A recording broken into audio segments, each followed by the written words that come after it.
Hello everyone, if you're trying to play Assassin's Creed Black Flag Resynced on your PlayStation 5 and you keep getting this CE-108255-1 error, then you have come to the right place because in this video I'm going to show you how easy it is to fix that annoying problem on PlayStation 5 easily. So first off, what you're going to do is you're going to go to your games menu here, and once you're in there, now what you're going to do is going to click onto this settings cog icon, and once you're in there, now you're going to go into users and accounts, and then you're going to go into other, and then you're going to go into restore licenses.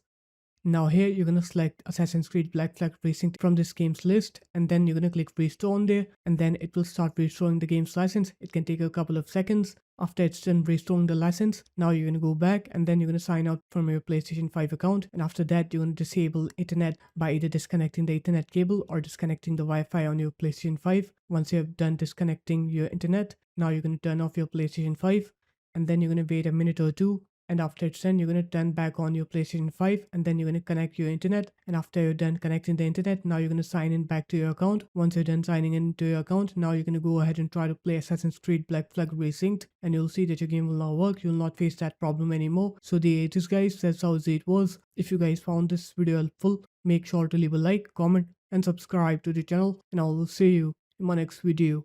Peace.